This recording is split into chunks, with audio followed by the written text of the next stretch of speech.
വിദ്യാർത്ഥിനിയുടെ നഗ്നചിത്രം പ്രചരിപ്പിച്ച കേസിൽ ഒരാൾ കൂടി അറസ്റ്റിലായി. കായികാധ്യാപകനായ പുല്ലൂരാമ്പാറ സ്വദേശി കെ.ആർ. സുജിത്തിനെയാണ് Thiruvambady station inspector K. Prajeesh arrest ചെയ്തത്. പ്രതിയെ താമരശ്ശേരി ജുഡീഷ്യൽ മജിസ്ട്രേറ്റ് കോടതി റിമാൻഡ് ചെയ്തു. വിദ്യാർത്ഥിനിയുടെ നഗ്നചിത്രം പ്രചരിപ്പിച്ച കേസിലാണ് ഒരാൾ കൂടി അറസ്റ്റിലായത്. കായികാധ്യാപകനായ പുല്ലൂരാമ്പാറ സ്വദേശി കെ.ആർ. സുജിത്തിനെയാണ് Thiruvambady police station inspector K. Prajeesh arrest ചെയ്തത്.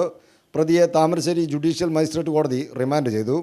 വിദ്യാർത്ഥിനിയുടെ നഗ്നചിത്രം എടുക്കുകയും പലർക്കും അയച്ചു കൊടുക്കുമെന്ന് ഭീഷണിപ്പെടുത്തുകയും ചെയ്ത പരാതിയിലാണ് അറസ്റ്റ്. നേരത്തെ കായികാധ്യാപകനായ പുല്ലൂരാമ്പാറ സ്വദേശി ടോമി ചെറിയാൻ ഇതേ കേസിൽ റിമാൻഡിലായിരുന്നു. ഇയാൾക്ക് കോടതി പിന്നീട് ജാമ്യം അനുവദിച്ചു. Malappuram Kadakassery ideal higher secondary school athletic chief കോച്ചായ ടോമി ചെറിയാൻ്റെ സഹപരിശീലകനാണ് സുജിത്ത്. ടോമിക്ക് വീഡിയോ അയച്ചു കൊടുത്തതായി കണ്ടെത്തിയതിനെ തുടർന്നാണ് സുജിത്തിനെ അറസ്റ്റ് ചെയ്തത്. പെൺകുട്ടിയുടെ അമ്മയുടെ പരാതിയിലാണ് കഴിഞ്ഞ മാസം ടോമിയെ തിരുവമ്പാടി പോലീസ് അറസ്റ്റ് ചെയ്തിരുന്നത്. News bureau, Thiruvambady.